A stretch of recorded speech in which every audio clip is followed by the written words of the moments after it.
అనంత కరుణామయుడు అపార కృపాశీలుడు అయిన అల్లాహ్ పేరుతో ప్రారంభిస్తున్నాను. సూరే అజ్జారియాత్ 19 నుంచి 20వ ఆయత్ వరకు 1 వరకు.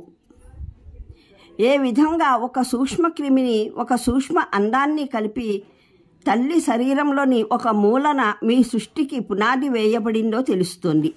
ఏ విధంగా మిమ్మల్ని ఆ చీకటి మూలలో పెంచి పోషించి క్రమంగా పెరగనివ్వటం జరిగిందో జ్యోత్కమవుతోంది.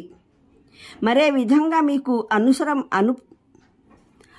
అనుపమమైన ఆకారం గల శరీరాన్ని చిత్ర విచిత్రమైన శక్తులు గల ఆత్మను ప్రసాదించటం జరిగిందో బోధపడుతుంది. ఏ విధంగా మీ నిర్మాణం పూర్తవగానే మాతృగర్భంలోని ఇరుక్కైన చీకటి లోకంలో నుంచి వెలికి తీసి ఈ సువిశాల ప్రపంచంలోకి తేవడం జరిగిందో, అది ఒక మహత్తరమైన స్వతహాగా నడిచే ఒక యంత్రం మీలో అమర్చిపెట్టడం జరిగిందో కానవస్తుంది.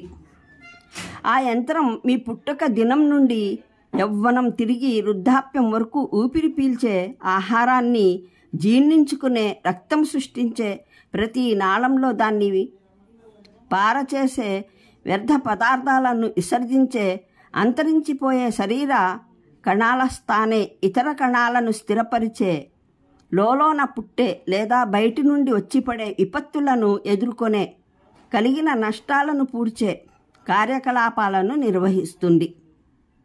కడుకు అలసిపోయిన తర్వాత మిమ్మల్ని విశ్రాంతి కొరకు నిద్రపుచ్చడం కొరకు కూడా స్వతహాగా ఆ యంత్రమే పనిచేస్తుంది. జీవితపు ఈ ప్రాథమిక అవసరాలకు మీ శ్రద్ధాశక్తులు ప్రయత్నాల ఏ భాగము ఈ పనులకు గాను వేవేపరచకుండా పనిచేసుకుంటూ పోతుంది. ఒక వింతైన మెదడు మీ తల పుర్రెలో ప్రతిష్ఠింపజేయడం పడింది. దాని చిక్కైన మడతలలో బుద్ధి, ఆలోచన, భావన, చేతన, విచక్షణ, సంకల్పం, సంస్మరణం, ఆకాంక్ష, స్పృహ, భావుకత, ప్రాధాన్యత, మొగ్గుదల తదితర మానసిక శక్తులు అమూల్యమైన సంపద ప్రక్షిప్తమైన ఉంది. ఎన్నో జ్ఞాన సాధనాలు మీకు ఇవ్వబడ్డాయి. కళ్ళు, ముక్కు, చెవులు, శరీరం, మొత్తాన గల చర్మం, వీటి ద్వారా మీకు అన్ని విధాల సమాచారం అందజేయబడుతూ ఉంటుంది. నోరు, జిహ్వ ద్వారా మాట్లాడే శక్తి మీకు ఇవ్వబడింది. దాని ద్వారా మీరు మీ మనసులోని మాటను వ్యక్తం చేయగలరు. ఆ పైన మీ ఉనికి సామ్రాజ్యం పైన మీ ఆహాన్ని ఒక నాయకునిగా చేసి కూర్చోపెట్టడం జరిగింది. అది ఈ శక్తుల ద్వారా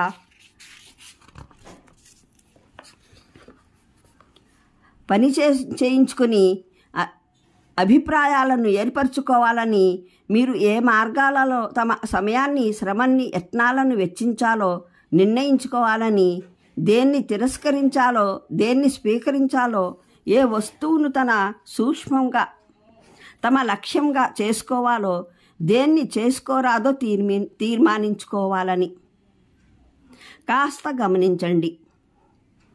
ఈ అస్తిత్వంతో మిమ్మల్ని ప్రపంచంలో ప్రవేశపెట్టబడినప్పుడు ఇక్కడికి రాగానే మీ పోషణ, మీ పెరుగుదల, వృద్ధి, వికాసాలు,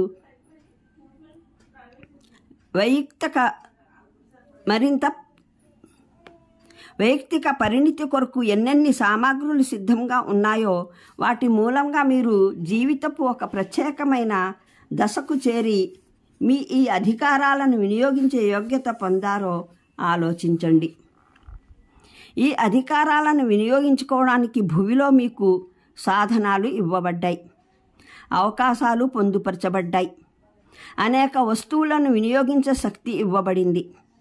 అనేక మంది మానవులతో కలిసి మీరు రకరకాల వ్యవహారాలు నిలిపారు. మీ సమక్షంలో విశ్వాసం, తిరస్కారాలు, అపరాధం, విధేయతలు, న్యాయాలు, మంచి చెడులు, సత్యాసత్యాలు అన్ని మార్గాలు తెరిచే ఉండేవి.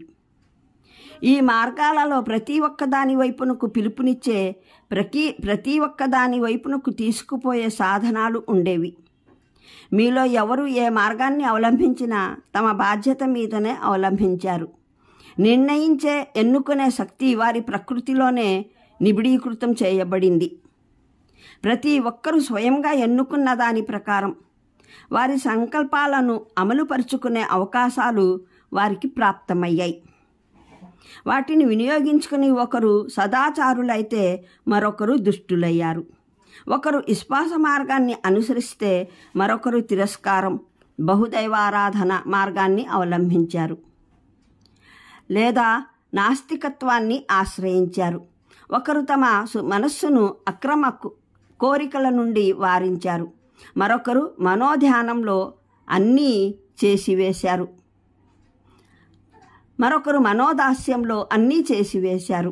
ఒకరు దౌర్జన్యం జరిపితే మరొకరు దౌర్జన్యాన్ని భరించారు. ఒకరు హక్కులు చెల్లిస్తే మరొకరు హక్కులు కాజేశారు.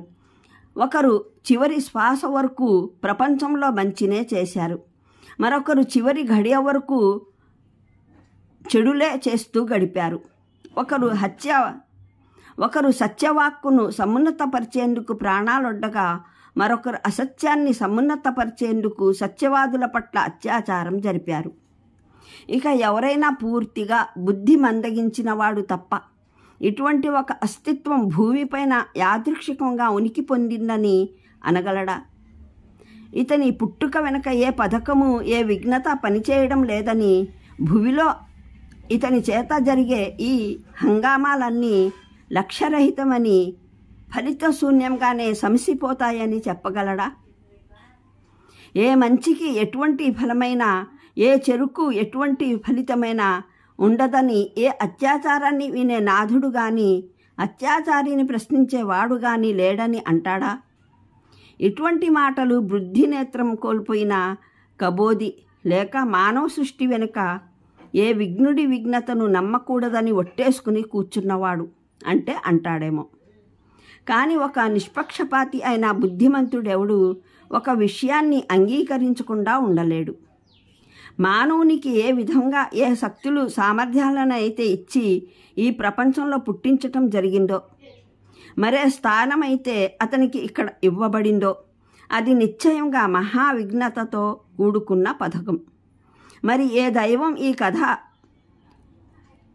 దైవం ఈ పథక రచన చేశాడో ఆయన విఘ్నతకు తప్పనిసరి అయిన ఆవశ్యకత రీత్యా మానవుడి ఆచరణను విచారించడం, ప్రశ్నించడం అవసరం.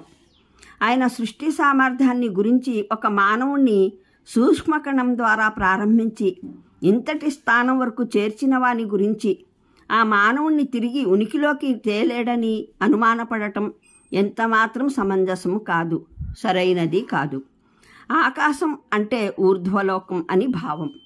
ఉపాధి అంటే ప్రపంచంలో మానవునికి బ్రతకడానికి, పనిచేయడానికి ఇవ్వబడేదంతా అని భావం. మూలంలో మాతు అదూన మీకు వాగ్దానం చేయబడినదంతా అన్నదానికి భావం పరలోకం, పునరుద్ధానం, లెక్క చూడటం, విచారణ, శిక్షా బహుమానాలు, స్వర్గ నరకాలు అన్నీ వ్యక్తమయ్యాయన్న వాగ్దానం అన్నీ వ్యక్తమవుతాయన్న వాగ్దానం అన్నమాట. అది సకల దైవ గ్రంథాలలోనూ ఈ ఖురాన్లోనూ చేయబడుతూ ఉంది. దైవ సూక్తికి భావం ఏమిటంటే ఊర్ధ్వలోకంలోనే నిర్ణయమవుతుంది.